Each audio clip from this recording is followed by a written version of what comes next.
seagulls follow trawler. It's because they think sardines will be thrown into the sea. Thank you very much. Talking nonsense. So I thought, no, enough's enough. Why should I put up with that? Talking nonsense. So I thought, no, enough's enough. Why should I put up with that? Don't back down, double down. Don't back down, double down.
Yes, here we go. The Bhoycie Bus rolls back in a wee bit slower than normal tonight, gentlemen, and not in its green and white normal colours as well. But sadly, we decided to tartan it up a wee bit, the Tartan Express, if you will.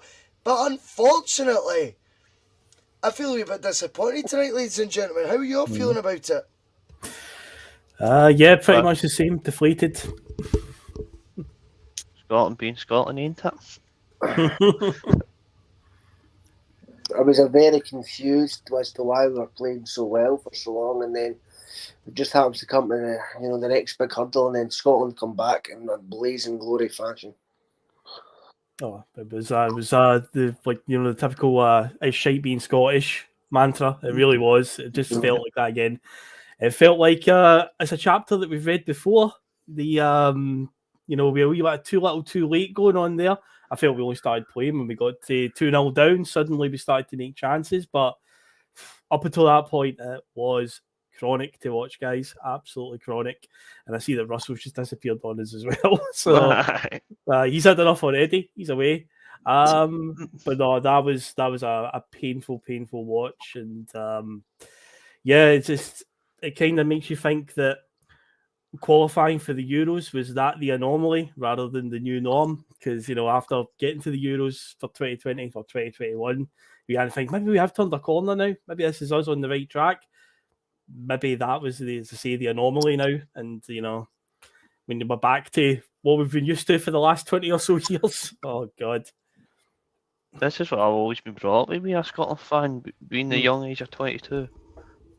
I just missed out on the Euro 98 by a year or so. I've always just seen us lose at every hurdle we ever came across. I just feel like, sorry about that, by the way, at the start there, we're having a wee couple of technical issues, But I just feel like, see tonight when I watched it, now Steve Clarke is someone to me, I think strategy is his game at football, right? I'll come at you, Connor. It's been a while since you've been on the bus. Welcome back, young man. Strategy, mate, is what Stephen Clarke's all about.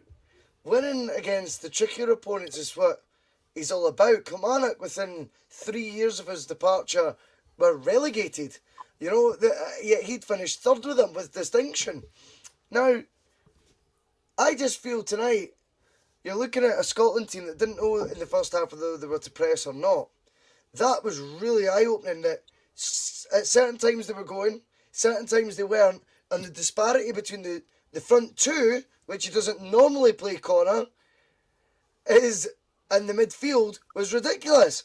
Now, when you play two up top, you have to be more direct in your approach these days because you'll get swamped in midfield.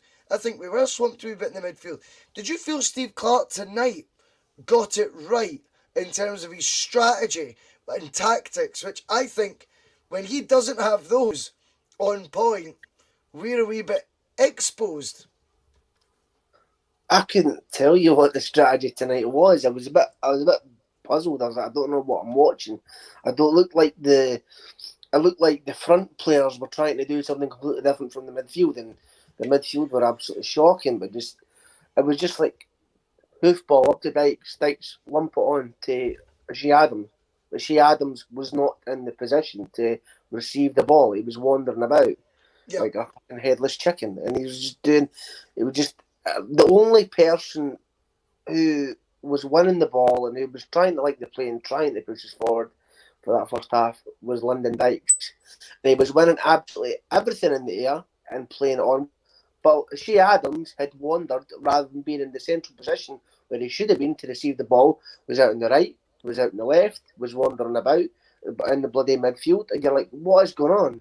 But the midfield was shocking as well. I mean, I love Billy Gilmore. Like, that's a controversial statement being a Celtic fan, but when he puts on a Scotland shirt, I think he's brilliant. I think he usually plays his heart out.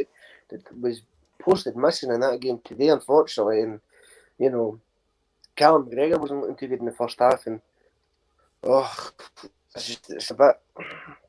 People were saying we should play Scott McTominay in midfield and play him in his natural position. I think he should pull on a Scotland shirt again. I don't know how he gets in a Man United squad, never mind a Scotland squad. Well, I think individuals will be getting called out throughout the show tonight, guys. I felt that, in terms of the tactics, I think Scotland knew what to do until they went 2-0 behind and that directness came. See, for me, you do your scouting, you do your homework. I can't understand. I could be wrong here because I don't know enough about the goalkeeper. I'm not paid to do this sort of role, Phil, right? But that goalkeeper, anytime the ball went near his mitts, which tends to be the role of a goalkeeper, he looked a bit panicky. Why are Scotland not trying to target? The best player to be a weak link in an opposition team is a fucking goalkeeper. It's a brilliant clause to have against a team that, they might knock the ball about a wee bit better than you, but that keeper's suspect. Because it gives you different ways to attack that team and hurt that team. The goal we got was out of absolutely nothing. The John McGinn miss was out of not the best attack in the world, let's be honest. But how come this were the only times this guy was exposed? I think that, again, was a bit of a negative aspect in the mentality of Scotland tonight.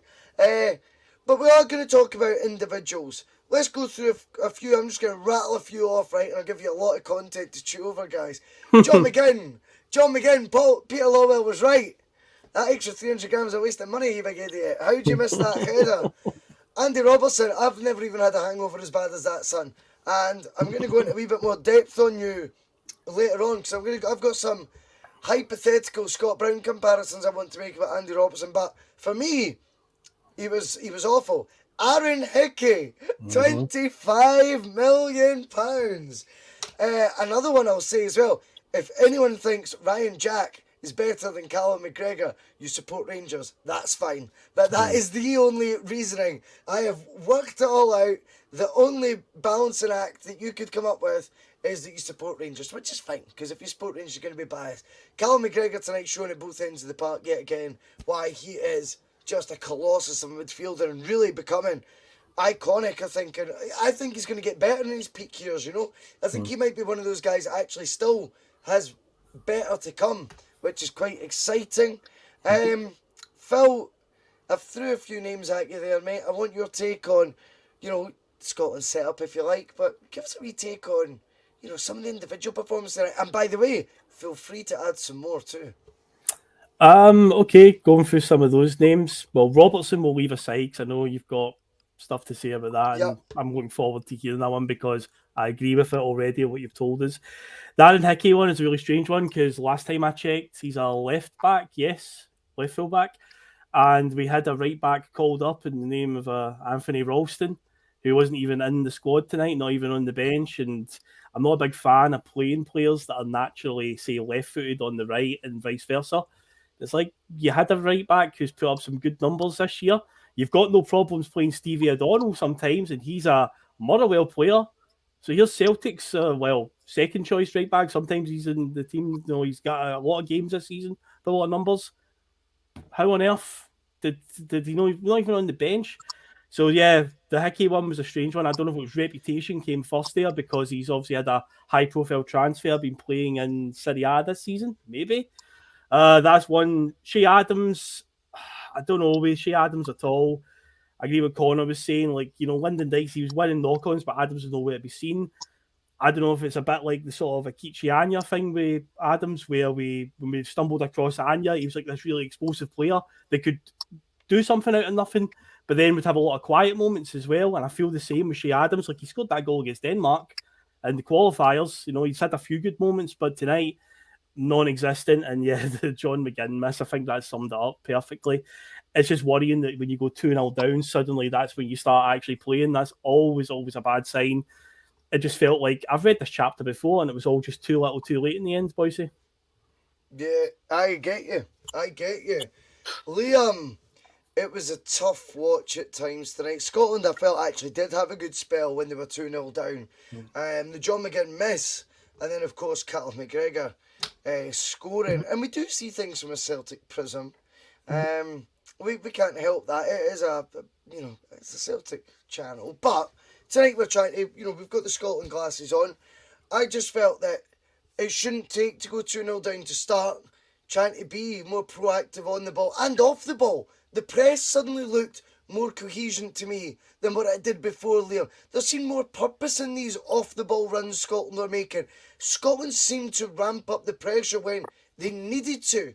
But for me, they needed to from minute one, because the team they were against had the world behind them, have a hell of a lot of good footballers, by the way. I believe that was Yarmolenko's 45th international goal. That would be 50% more than Kenny Dalglish ever scored for Scotland, by the way. So let's just take a minute to digest. There's a lot of elite players in that Ukraine squad that could cause problems to any of the team.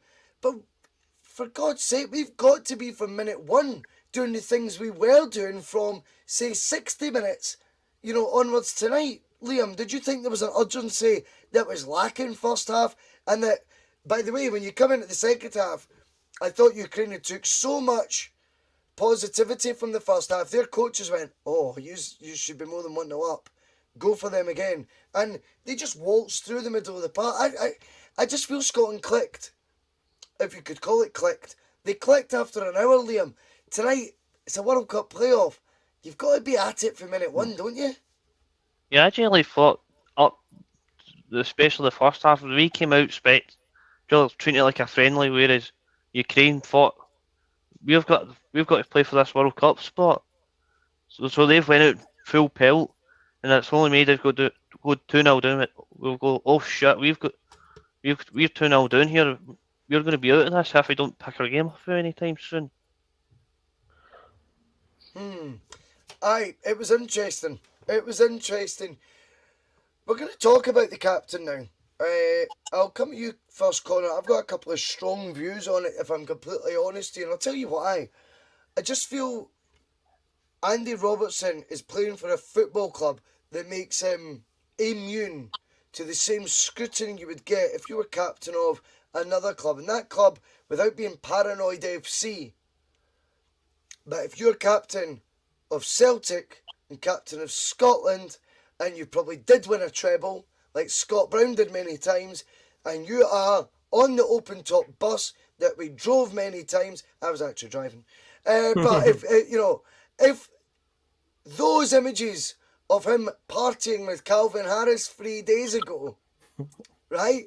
Does he firstly even make it to the match tonight? Do the media savage him that much? He doesn't even make it into the lineup on tonight. And secondly, say hypothetically he does, Connor. Say Scott Brown does play and he plays like Andy Robertson did tonight. He is stripped of the captaincy. It is a fact. We cannot kid ourselves on here. There is no two ways. In my mind, Andy Robertson is getting away with the fact he plays for Liverpool FC. And can I just tell you something? Winning a fucking Worthington Cup and the FA Cup, that even in England nobody even cares about either. Was it both on penalties? Doesn't warrant raving 3 days before, pissed out your skull with your wee fake teeth, every angle like Jurgen Klopp on the top of a bus, thinking you're hard, it's probably 0.0%. You were still pissed, you wee prick, because you look pissed tonight. Does Scott Brown get away with that, Connor? Does he, heck? And I'm saying Scott Brown as an example because he was a recent captain of Scotland, if not the captain right immediately prior to Robertson. Would they get away with it with the scrutiny in Scotland if that had been a Celtic double-decker? And if there are fans of Rangers watching right now, fine, I will humour you. But not that you've had many double-deckers recently, but let's say you did. Let's say there was a double-decker for you stopping the 10, you know? Let's say there was, and 3 days later, you know, Ryan Jack, oh no, wait, he doesn't get a game. But whoever it would be, let's say a Rangers player did get in their team, right? Would they be hung on and quartered? Would they make it to that starting lineup? I'm not convinced. I am absolutely baffled as to why Andy Robertson seems to get free rein from the press corner. And tonight, his display was so bad, it's now actually got me thinking, do you know what? The Bev maybe actually has played a part in that, because no way can he go to being that shite, can he? The thing I seen on Twitter was there was obvious arguments back and forth saying he should be able to have a couple of drinks and celebrate and that, blah, blah, blah, and people saying they were really angry. I was kind of somewhere in the middle. But I was thinking, like, they've hired an open-top bus, they've got a world-renowned DJ and stuff, blah, blah, blah. Do you honestly think, as a footballer as well, because we know footballers like a bevy and they like a party, do you honestly think he's going to stop at a couple of beers? Andy Robertson would have been up to all hours in the morning. Not just that day, but the next again day as well, probably most likely would have been on it. And it's baffling because if that was Scott Brown, right, even if he wasn't seen drinking, if he was seen out, you know, at like a pub or something, or like a party with the players after, not even pictured with a drink, and then he put in that kind of performance, he would get absolutely savaged by the media. Because, for one, it's Scott Brown, and two, Scott Brown's a Celtic player, and he was Scotland captain. And this isn't to like play the victim card or anything like that, but we know for a fact that the mainstream media, more than likely, not to make this a Rangers Celtic thing either, because it's about Scotland, but we know for a fact that if it was Scott Brown, could play for Celtic, the media would have savaged him, because we know the media is a bit more biased towards a certain other club in Glasgow, who shall not be named for some reason. But you know, it's honestly, if that isn't front page news and tomorrow absolutely driving a stake through Andy Robertson for that performance, I don't know what is. I'll tell you what, it's not. He's not a captain. He's not a captain. I'm sorry, but he's not. And I love Andy Robertson because Liverpool's my English team. I know that's controversial. I don't really care, but I love Andy Robertson. I think 9 times out of 10, when he's not fucking drunk or he's not hungover 2 days later, he puts in really good performances and he's got bags of energy. He runs up and down the park like an absolute madman. But not like that. That was shocking. Okay. I would have hooked him. I think you made a load of good points there. I'm not sure if you've got a loose connection there, Connor, where one of your cables is maybe just coming in and out. I'm doing it on my phone, my computer's goosed, so... It's sounding a bit like... It sounds like a cable's getting pulled in and out. Anyway, what I would come back as well on all this, guys, right, is... Let's flip it. Oh. The FA Cup final. And I'm talking the FA Cup final, not even the Champions League final. Let's talk the FA Cup final, which they found was warranting open to us because didn't win the Champions League final, right? No. So the FA Cup final looms large Saturday afternoon, but Scotland are in a 2-legged playoff, say for example against Ukraine. does Andy Robertson? Oh no, no, not two-legged. Andy Robertson wins the two legs. Sorry, I mean like Ukraine and Wales in that week build-up. So Scotland are going to Qatar on the Wednesday night and are playing on the Saturday or the Sunday in the FA Cup final. Does he have those beers? Now, Andy Robertson would be captain of his country, the first World Cup we'd be going to in 24 years, Phil McGinley. Surely that warrants a beer, not a Worthington Cup, whatever cup it's called. Nobody even cares, you know what I mean? That and an FA Cup. They went for 4 tournaments. They won the 2 that they didn't want. No, they wanted the least, I should say. Now, you tell me, if the shoe was in their foot and Liverpool were in any of the 4 Premier League decider last day with Man City playing a game that they could win it, Champions League final, FA Cup final, even a League Cup final, you are honestly telling me Andy Robertson would be allowed by Liverpool to celebrate Scotland qualifying for a first World Cup in 24 years? Utter nonsense. And I'll tell you what else, if he put in a display in one of the finals on the back of doing that, he'd be gone by Jurgen Klopp. Is it time to consider Andy Robertson as the right man to be captain of Scotland? I think this is not me trying to be totally OTT here. I think there's a body of evidence that he doesn't play very well for Scotland anyway, and maybe that's the captaincy being too much of a burden. But then, what he did at the weekend and what we just seen tonight, I'm sorry they are linked, whether we like it or whether we don't. At least I've got the decency not to pull the bus in on a Monday club or a Sunday sesh when I'm, had too many bevies. He had the cheek to show up tonight and actually consider himself one of our better players, and he was utter murder. How come he doesn't get the same scrutiny, Phil? It's out of order.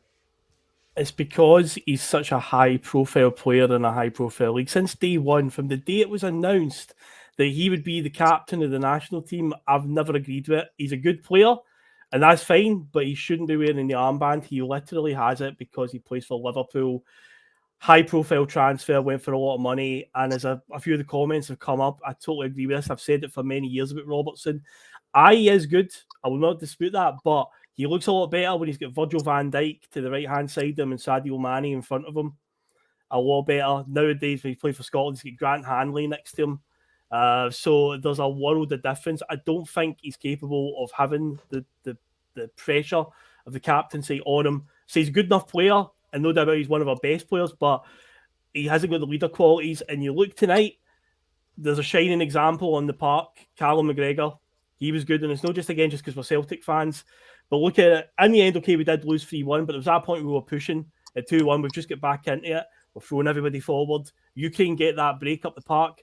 Who tracks back and gets a last-ditch tackle in the last second? Callum McGregor.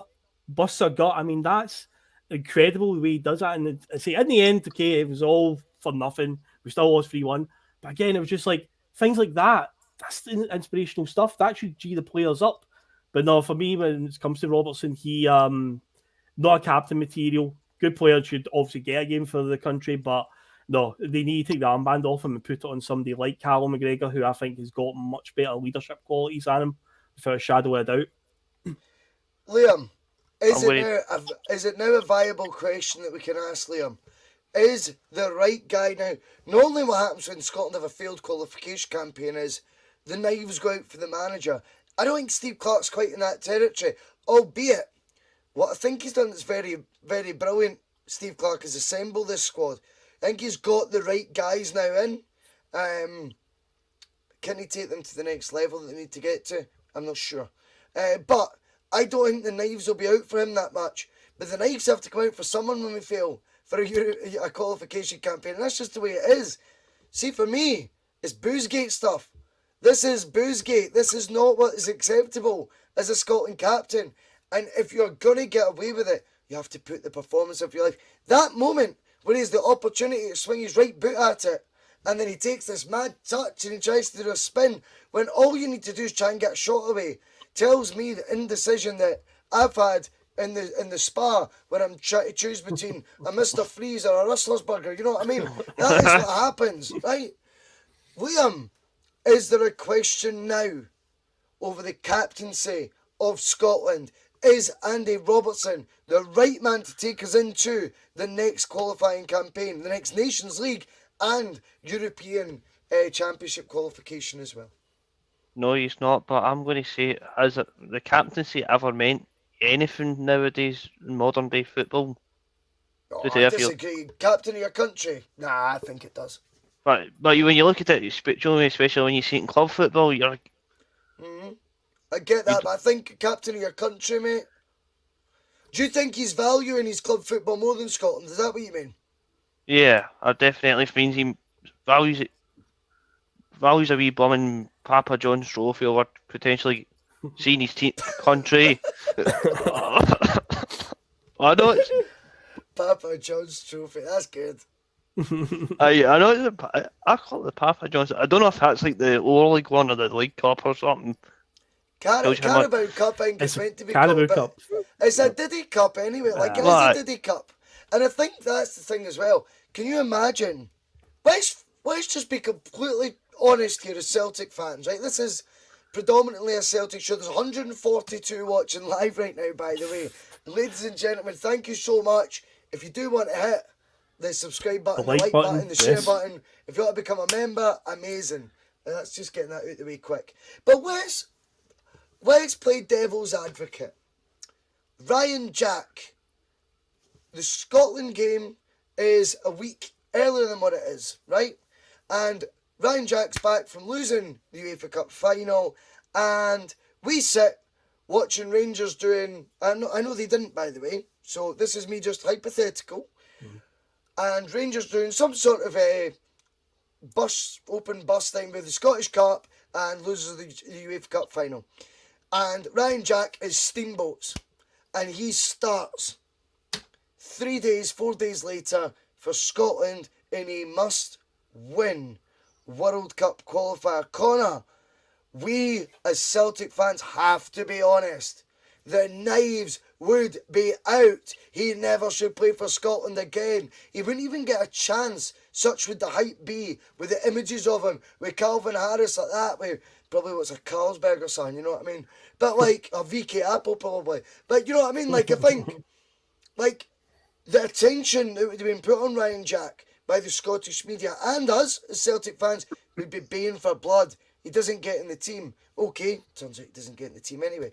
But I think Andy Robertson, Phil's touching on it. He got the captaincy because he's at an elite club. Is it now turning a blind eye, Connor, because he's at an elite club?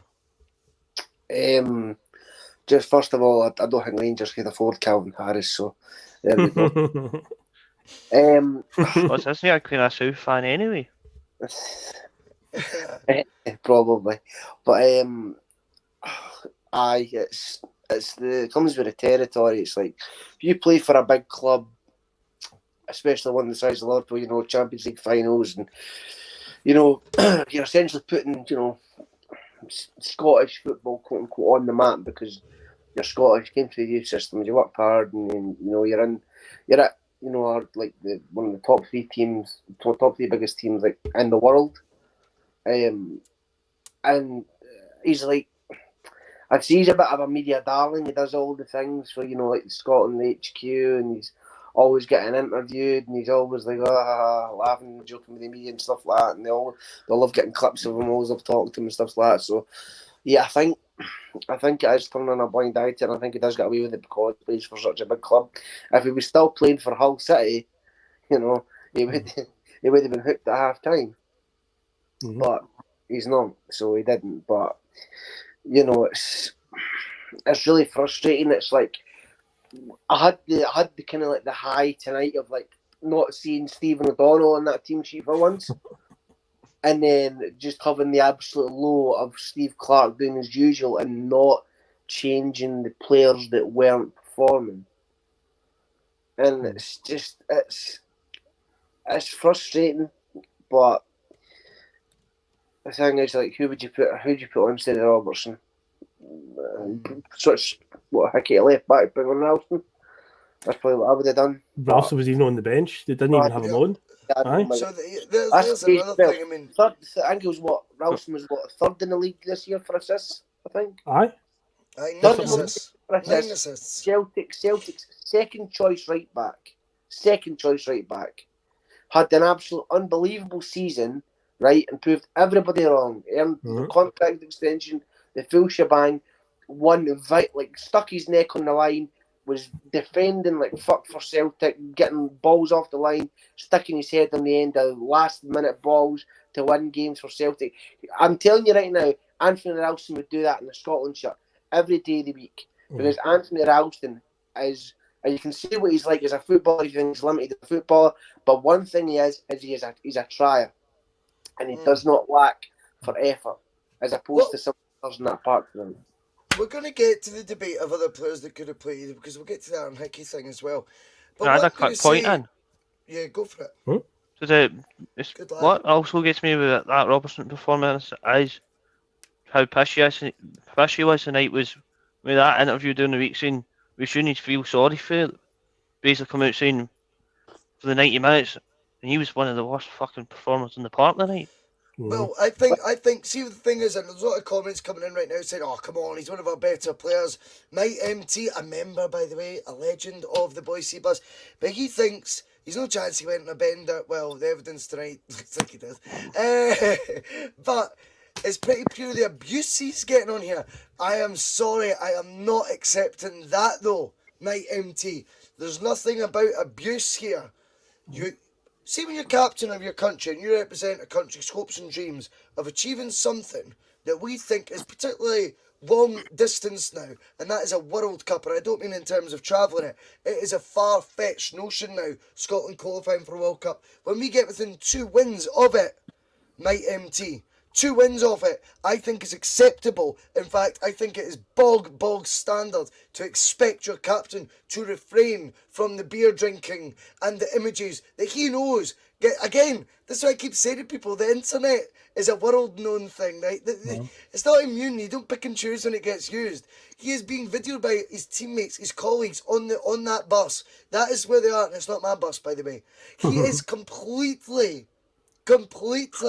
abusing his power of being Scotland captain, and unfortunately for me, has shown a disregard for the responsibility that comes with the role that he has been blessed to be given, ahead of, and 3 days ahead of, a crunch game. A game you could say like no other. And by the way, see, with hindsight, he will reflect upon it and go, that was the closest I ever got to qualifying for a World Cup, when he's 42, and he's on the beers then. He's got all the time in the world for it. I mean, I am not one to comment on people having a beer. I love a beer, but I don't condone to be a professional footballer at the same time. And I don't ever think captains of their country should be creating... What he's done is created a rod for his own back with a photo. I'm not going to accept we're giving him abuse here. I think he has completely done this. He had to go on the bus, mate. Did he have to drink beer on it, mate? Did he have to look steaming on it, though? These are the things. And I think Conor Carr has been a wee bit savvy, and when he says, let's be honest, is that really the only beer he's had? He just called it a night shit after that? I highly doubt that. Once you've committed, you're in. And the fact of the matter is, if he's willing to do it on camera, Christ, he's probably drinking a bottle of champagne off camera, right? That's the way I see it. And I'm not going to sit and think that's acceptable, particularly when, as we've already highlighted tonight, the other way round, and this was Liverpool playing Champions League final tonight, Scotland, see, we even beat Ukraine, just qualified for the World Cup for the first time in 24 years. He doesn't play for Jurgen Klopp's Liverpool in the midweek game, right? Even if it's a Champions League final, if there was images of him partying with Callum McGregor, drinking bottles of beer. So this is not about abuse. Look, the poor lad had a few beers. What's the problem? You're not getting it. You don't know how many beers he did. It's not a good image. And when you play as shit as you did, you have allowed us to join the dots. This is what happens. This comes with the responsibility. He's not the poor lad, Red Baron. He is the Scotland captain. Substitute the poor lad for the Scotland captain. This is very basic stuff, guys. But anyway, we will move on because Aaron... Can I bring in a point? Can I throw a grenade in there? You know, you like a wee bit of strong debate and opinion. I've got one that's been in the back of my mind. You said earlier on you don't feel that the knives are out for Stevie Clark and it shouldn't be that stage. I think we need to seriously look at a change of manager for the Scottish national team. And I know first question will be, well, who can do a better job? But again, I feel that is the Scottish football mentality. We were a bit afraid to take a chance because look at the Euros, how we qualified for that. We got through a back door of a back door of a back door, essentially, through the Nations League and then numerous playoffs. And I don't know if you heard it earlier on, Russell, when you got disconnected at the start of the show. You were off the screen for a few minutes. I said, I feel that the qualification for the Euros is actually the anomaly because people thought that's us now. We're on the right track under Stevie Clark. I feel that we're going to find out, and as we found out tonight, we're heading back to the way it is. I feel like some things he's done tactically, we've talked about it already. Anthony Ralston, who's put up great numbers. I mean, even tonight, if he had started Stephen O'Donnell, at least it's a right back.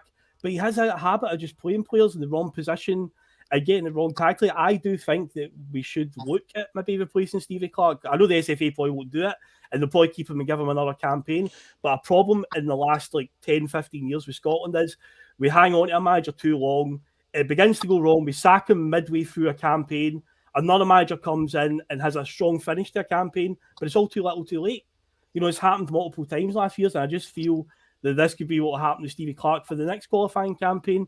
So I'd say if it was me, if I was at the top, one of the top beats at the SFA, I would seriously be thinking about replacements for Stevie Clark.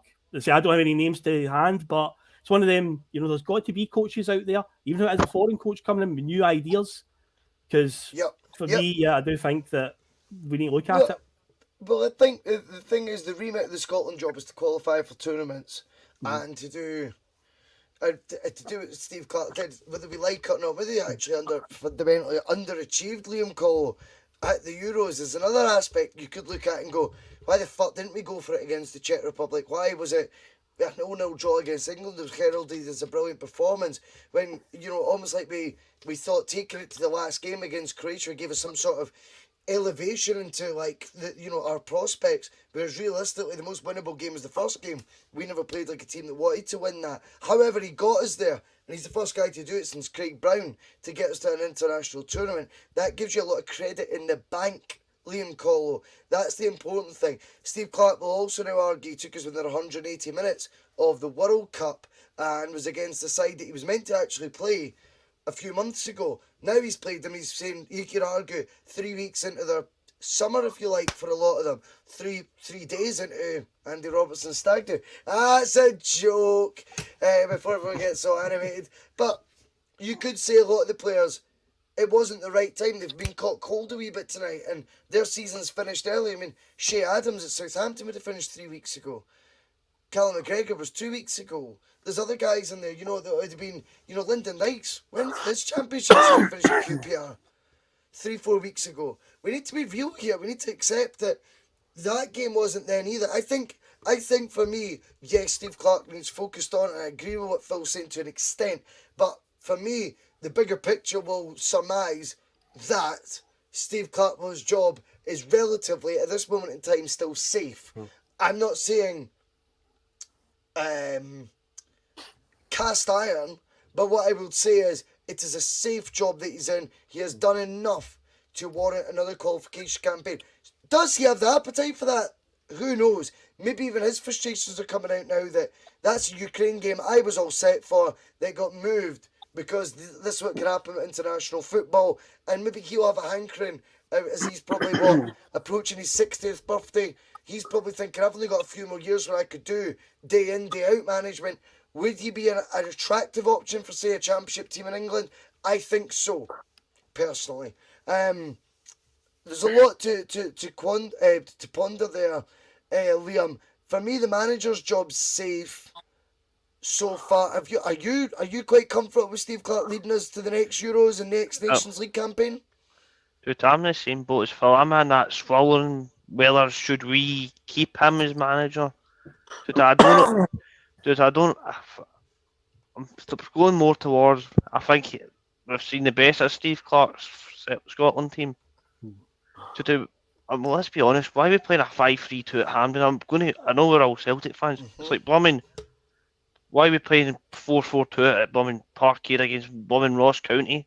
So why are we not playing 4-4-2 sort of thing? Yep. You got to the biggest problem is we didn't have any natural wingers to cut the ball in. You see your Che Adams, your London Dykes, whereas we had our two sort of left, two fullbacks playing pretty much wing back, and that's where we're getting cut out because they were obviously going forward. Then you've got the bloke plays in Man City, easily filling in these slots and that sort of thing. Then it's one of the ones, and it's also caused our midfield to be very tight. So here's something for you, Liam, right? We started two up top. Now, we've done this in the Bhoycie Bus several times, guys. Clamoured for the day we see Kyogo and Giakoumakis up top as a pairing. You know, with Jota, with whether it be a Bada or whoever else, Maeda. Doesn't matter forgetting their names now. That's how long it's been since we've done one of these for Celtic. But, Liam, see when you played two up top, fundamentally that makes you think we're going to be playing more attractive and attacking football. I felt Scotland tonight were more negative, don't you? Yeah, as I said, that's my point earlier. We treated it more like a blooming glorified pre-season friendly rather than a World Cup blooming semi-final sort of thing. It's like this is your biggest game to represent your country. Look at the last time we ever got to a World Cup. Blooming 1998. As my only point is, I wasn't even born then. Alright, you had to get that, you wee bastard. Don't worry, Liam, you can hear all about France 98 next week on the Bhoycie Bus. And it's been brilliant having Liam on the show tonight. Connor, you know, I get it. But you gave a point. The last time we ever made the World Cup was I was born the next year. I'm like, come on. Oh, we definitely got the point. Connor, you start two guys up top. We've been crying out for it at Celtic. We want to see two players up top because automatically we think we're going to create more chances. Scotland tonight didn't look like they were going to create anything, did they? Even though we had the two up top. I mean, you wouldn't think we had two up top. Che Adams absolutely ghosted tonight. He was nowhere. And when he did eventually get on the ball, he did nothing with it. He didn't cross it in. He didn't try and link the play, nothing.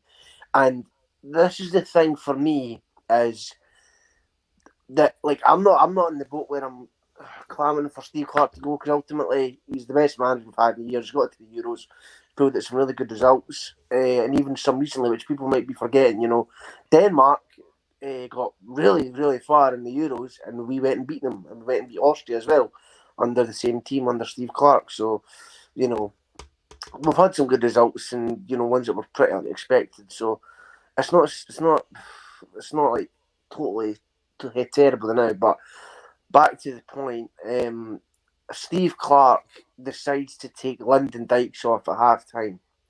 Lyndon Dykes, who in that first half was winning every ball in the air and flicking them on, went like putting in tackles and was trying to link the play and put the ball forward and try and create something. Just something, maybe the ball trickles down to Che Adams, maybe John McGinn comes up behind, goes through the middle, something like that. But Steve Clarke then decides to take one of the only players who can win a header in the field or in the box during a corner off the park.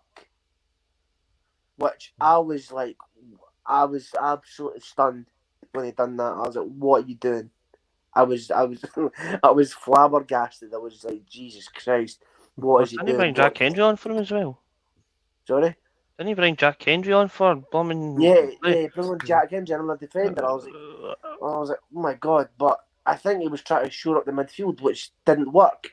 But then, I felt we became a knife through butter towards the end.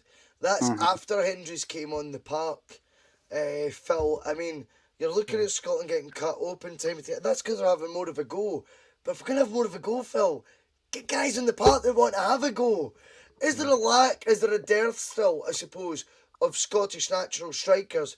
But you've started with the two up top. You've not played a system that's been a high press that was going to benefit the two up top. We didn't have a shot on target up to being 2-0 down tonight. That's damning in itself. We're then still bringing on the likes of Jack Hendry at 2-0 down. And I'm sorry, defensively, they didn't shore us up, Phil. No. We were, honestly, we were lambs to the slaughter at times in that second half.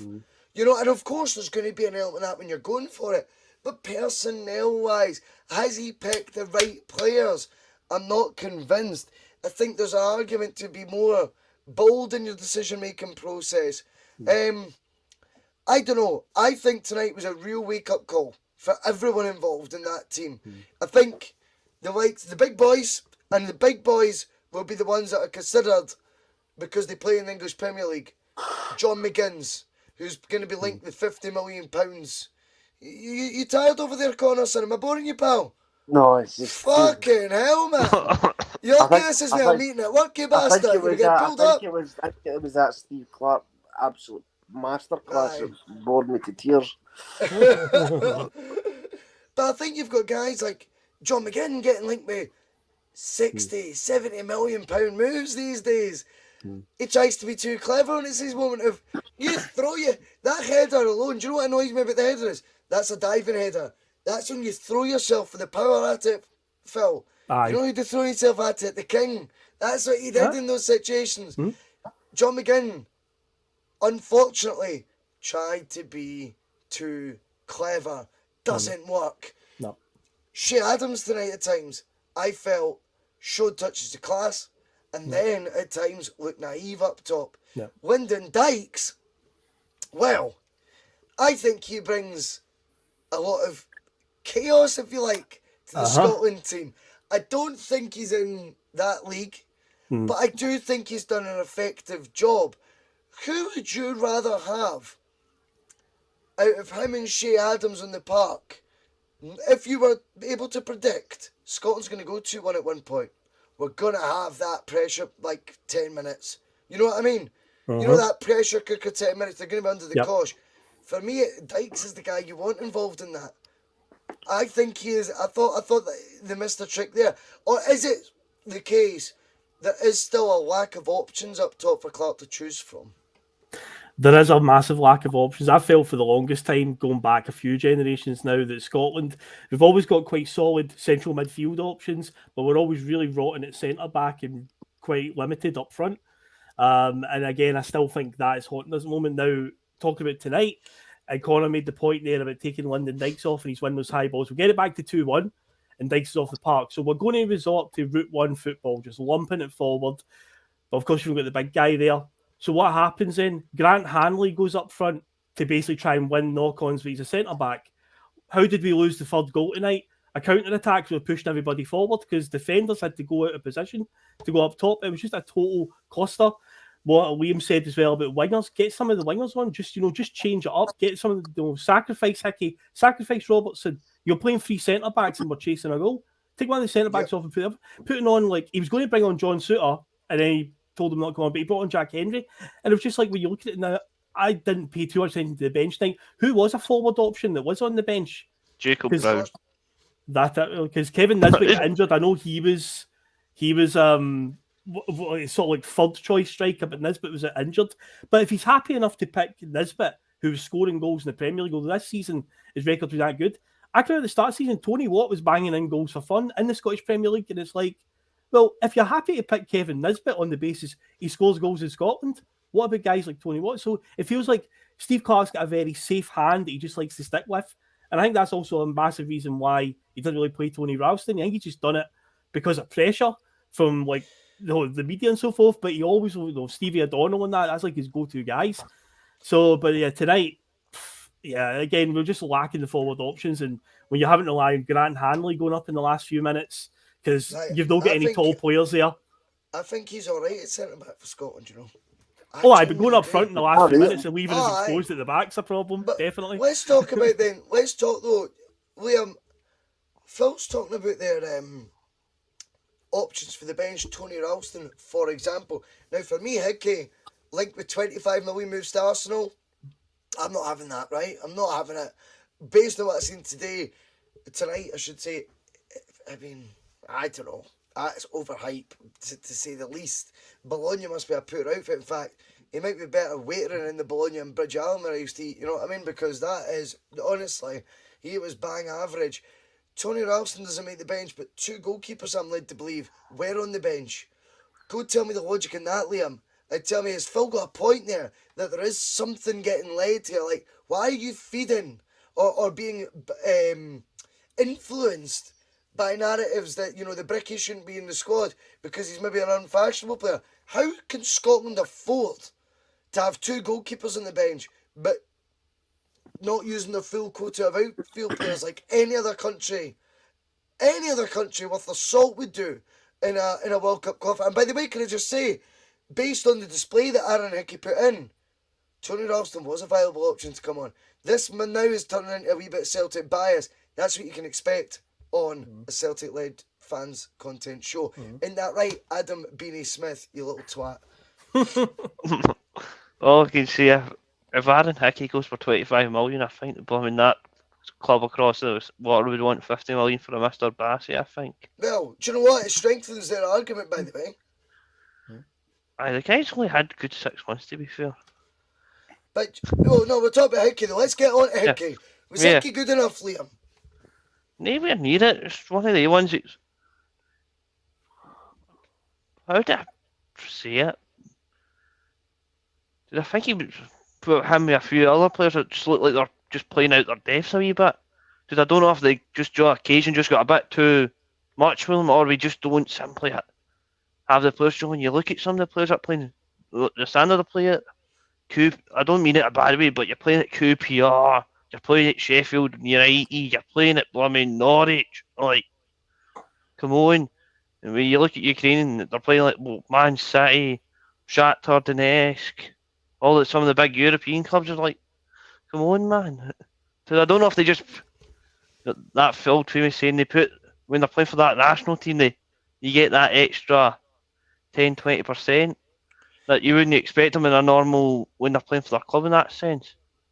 I feel like, Connor, the Hickey thing has definitely been, you would have to say on the basis of evidence, I believe he's made the second highest most appearances in the top 5 leagues. It's an under 21 in terms of age, right? So in the big 5 leagues, he's made more appearances in one of them, or the second most amount of appearances as a player under the age of 21. I think Scotland can't afford to have players like that aren't in the reckoning. Was he worth putting in for his competitive debut from the start? Okay, it's a bit bold, but Patterson's obviously miles off it these days. This is a guy who's only played 45 minutes against Boreham Wood since joining Everton, hooked at half-time. That's not a viable option to start.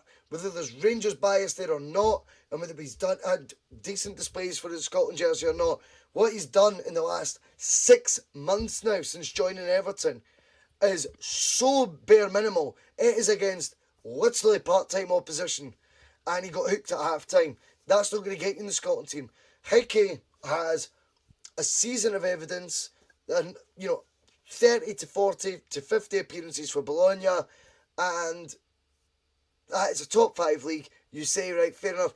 But for me, the fact is his debut and his competitive debut also in the starting slot for Scotland, Connor, tells you need to have someone there slightly steady, slightly more reliable, on the bench, to step in.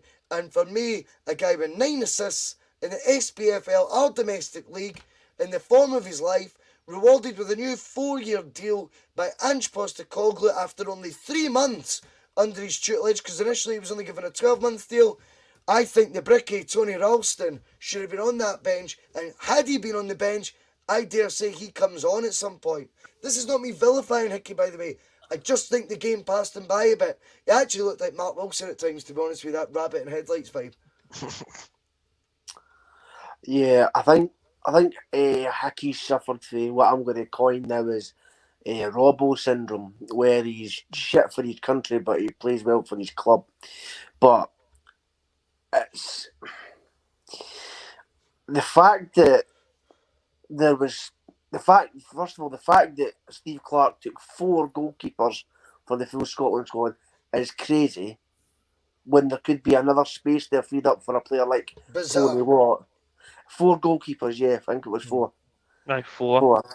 Because I remember someone putting that clip from the Peep Show, like, for the four goalkeepers, Steve. That's insane, But yeah, so, and having 3 on the bench is also a bit bizarre when, the likely chance is that we would, but we were probably going to be under the cosh given the quality in that Ukraine team, and that's where you need to have viable options to come on and replace players who maybe be having a howler, like a certain Andy Robertson or Aaron Hickey, and one of those is, Tony Ralston, who I think under Ange Postecoglou has, now he maybe had it before and maybe never got an opportunity to see it, but I think the Ange Postecoglou has worked wonders on the mentality side of the players, specifically in Tony Ralston. And by all accounts, Steve Clarke is also a terrific manager and is very good with the players. Now, the question can be asked is that you can tell that Tony Ralston will run through a brick wall, no pun intended, for Ange Postecoglou. Would he do the same for Steve Clarke if given the chance? I say yes, because he has that type of personality where it's not about his personal pride or being pomp or look at me, I'm a professional footballer. As in, he is just focused on the task at hand and wants to try and accomplish it as best he can, even if he's under the cosh, even if he's getting absolutely hounded by players who are better than him. But that's the thing I was saying earlier. He's a trier, and he would try, and he's not he's not coming from this fucking suave like sexy league like Italy where he's getting linked with fucking moves to Arsenal and AC Milan for millions upon millions. He just came in, done the job. He gets called the fucking bricky for God's sake. Do you know what I mean? By the Celtic supporters. But this is, I'm going to go off on a tiny bit of a tangent. This is just to kind of throw in a wee talking point. The media for the past couple of weeks has been, and certain pundits who happen to actually be Scottish, even though you wouldn't be able to tell that, have been saying Scotland should be, maybe lie down to Ukraine and they kind of deserve to go through and think of all they've been through, and if Scotland, break their hearts and think about all they've been through. Scotland should have used that. Scotland were kind of being built up as these sort of like pantomime villains in the background by the media, saying if they win and if they go and absolutely destroy Ukraine, then it's it's going to look absolutely terrible and people will hate them for it. But they should have used that. They should have been absolute bastards in that game, and not one of them done it. I think that's fair. I think when you look at the press at the beginning of the game, Phil, I don't think Scotland did look like they had that edge about them. And actually, Ukraine were a wee bit dirty at the start, if you remember. And the ref actually pulls up play a couple of times. He didn't need to. He could have let it roll. They got 2 yellow cards in the first 10 minutes. And there was one particular example, the first yellow card, where the ball's going out wide right to Robertson, who's in acres of space. Don't get me wrong, based on the rest of his performance, he'd probably cocked it up. But initially, at that point in time, you're rewinding back to that, and you're looking at it and you're going, why has he pulled that up there? Was the referee buying into the sympathy aspect there for Ukraine? And God bless the people of Ukraine. I totally understand all that. But a football match played, as I've always tried to stress on the Bhoycie Bus, for me, between my team in green and white hoops, or tonight in navy blue, and teams in other colours. That's what I view. I don't, and regardless of the difficulties facing Phil, or difficulties is underplaying it, the situation, this terrible, awful situation facing Ukraine, for me that's got fuck all to do with hands. It played a part, and I felt it did initially, Phil, with the referee's early decisions. I thought he was pulling it up to save them a wee bit. I think there was, whether I'm being biased or not, fuck it, maybe I am, but I think there was a wee bit of, well, that doesn't, why would you pull that up? It wasn't a head knock, it was a late challenge, it's a yellow card, yes, but a yellow card can be given way after the event. Andy Robertson is going into acres of space there. Did Scotland's pressing those strikes as a team that were feeling pumped up and hyped? Or is that maybe a common denominator of Steve Clarke? So we also have to be completely frank and honest, Phil, on the Bhoycie Bus, which I know you bring to the table. To me, the pressing looked as disillusioned and disjointed as what it did against the Czech Republic in game match 1. which is actually 12 months to the date. And then you're looking for tangible progress and you're going, well, do you know what? That to me was a similar deflating game as to what the Czech Republic was 12 months ago. I think two beatable teams, if we're being completely frank. I think there are two beatable teams, probably not much between them. Probably the odd one or two speckled across the team that are shit hot. We had home advantage in both of those games, albeit reduced crowds in the Czech Republic one. We still had the home advantage. And it's Cal McGregor who scored goals in both of those games, but the performance was really underwhelmed. You were talking about Steve Clark. We didn't score in the Czech Republic game, by the way. Sorry? We didn't score in the Czech Republic game. Well, we didn't even... Oh, sorry, neither we did. Sorry, Cal McGregor scores against Croatia. I beg your pardon. Well done, Liam.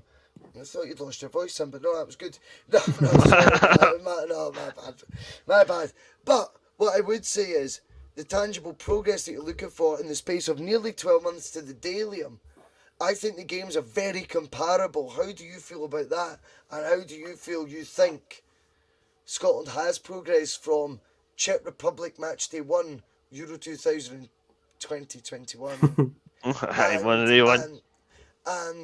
And obviously qualification for Qatar 2022.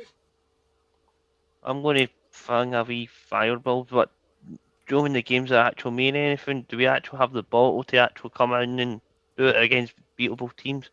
That's a that's a completely different answer. What I'm asking is, has Steve Clark's side in two winnable games, both of huge magnitude for different reasons, one being the first time we've won a match in an international tournament that would have been for 23 years last year, and this time to qualify us for the first ever World Cup in 24 years, games of huge magnitude, both times home advantage, both times the opposition I think of a similar level, Ukraine, Czech Republic, and both times I felt quite similar displays.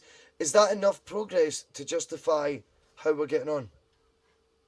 That was meaning, do we actually have the performance, the ball to actually perform in these games? If you look at that tonight, we didn't seem to have the ball to. So who do we then pinpoint for that, Liam? Are we looking for the manager to create that bottle? Is it the manager or the players? Why are they getting starstruck? Tonight, for me, they had more advantages than the Ukraine did, with a full house Hampden, all singing, all happy, all buzzing for them. You know, what was creating that lack of bottle? We're simply just weren't good enough in the day, I was saying. But 12 months apart, Liam, this is what I'm getting to. Yeah. I just don't think there's much between those two displays, and I think now I've had time to digest what Phil was saying about Steve Clark's position. I think you do need to look when you go 12 months apart, two different games, no shots on goal when we were 2-0 down to to Ukraine tonight, and 12 months ago, did we have any shots on goal then when we were 2-0 down to the Czech Republic? Maybe one. I mean, let's get serious here. Have you seen enough progress, Liam Cole? Not at all. Not it just seems plain and simple, not at all. I like that, mate. Well, Phil, going back to something Connor said earlier, just quickly come in on that. Yeah. Connor, you mentioned that Steve Clark has had a good run, because since we lost to Croatia in the Euros last year, the third group game, we went on an 8-game unbeaten run, right? So it shows that we've got it in us. But then tonight, when the crunch, going by what Liam's saying, the crunch, and this is the big game, and we've just regressed back to what it was 12 months ago, where we turned up against the Czechs and the Croats and the Euros last year in the group stages, and we crumbled. And it's like, yeah, you've had a bad Euros, but okay, we then had a great run building up to this moment, and then it's just like a year ago. It's exactly what you're saying, Bhoycie. Like, it's just like there's no progress there. When you look at it, we've had like a wee false dawn in the middle, and then we've just went right back to what it felt like a year ago, where this is the big one. We're going to make history here, and then it's just like, I've read this chapter before, And also about a point earlier on regarding the press and how they've treated it. The acid test will now be, they're playing Wales in a few days. Let's see how the British media talk about that one, because as you say, we have been set up as pantomime villains in this, in the run up to that game. So we've even got Scottish pundits coming out and saying they want the Ukraine to win. So we'll see over the next few days what the British media say about Wales and Ukraine. Will Wales be basically forced, or not forced, but sort of hinted that, it'd be really great if Ukraine beat Wales. Oh no, Wales should lie down to them. As you know, we were getting told that Scotland should lie down. Luckily for the Ukraine, we did fucking lie down. We didn't fucking turn up, so they got a freebie there from us. But yeah, in terms of progress, yeah, it just felt like a year ago when we had those 2 demoralising defeats in the Euros where I falsed on, essentially. And I think it's very important to address that point. You know, I just think, you know, report cards come out usually biannually, if you like, for a football manager. International cases slightly different. Fair enough, I take that on board. But I would say there's an annual report card. And right now, what I think I've seen in June 2021 and June 2022 ain't all that different. Isn't all that much tangible progress. But guys, it was a disappointing night. But I think that, you know, if we'd won and we go into a clash with Wales, I think the Jock Stein tributes that came out, the harking back to obviously the tragedy that happened, of course, when he played Wales in a very similar sort of format, would have been really epic as well. And I just think it would have been like a proper cup final. And God, I mean, Celtic have only been not playing for 2 weeks, you know, and it feels like it's been an eternity already. We are going to keep trying to keep you guys entertained. There's been well over 120, almost the whole show tonight, watching post-match pish for the Scotland team. So that tells you in itself, no one's taking the piss here by doing this. This is us trying to keep the bus rolling, first and foremost, trying to keep folk we know love this show entertained. And it can't always just be about, well, Jinx Celtic will put green and Jinx will put white in their strip next year, Phil McGinley. Because I'm humming and hawing about it, mate. Like, you know, just talking for the sake of it. We've got to keep trying to push boundaries. And what this actually going to allow us to do over the summer is find out how many boundaries we can push with the channel and how many people are actually just enjoying what we're all chatting about. I've got a hunch that there might be a big heavyweight boxing match the next few months that I am thinking of doing a late night post match for things like that, and I think that could really take us to that next level. The Celtic content's always going to be there, and it'll probably be far more. But it was a disappointing one tonight, but I want to thank Liam Cole, Connor Carr in particular, mate, because I know you were buzzing to get on tonight, mate. And Phil McGinley, just the linchpin these days, man. Guys, it's a real shame. A real shame about the result. But it's been brilliant chatting and sort of get venting a wee bit tonight. And do you know what? Fuck it. At least Celtic don't need to qualify for the Champions League, eh? Yep. Here's what Neighbours makes up for this bumming shite. Oh, are you going? I've got tickets, aye. You fucking wee bastard. You got a spare? No, got the one. I'll give us a positive to end on. I'll give us a quick positive. Scotland ain't going to the World Cup. That means that guys like Callum McGregor and that won't have to go to the World Cup midway through next season. There you go. There's a positive to end on in some capacity. There's another positive. Callum McGregor has once again showed why he's the best midfielder in Scotland. No, absolutely, mate. That country mile. Good night, folks. Good night. Evening. Deliberately trying to cause controversy. Well, I work in the media now, and you've got someone sitting there next to you who's an embarrassment to the media profession. He's an apologist. He's a charlatan.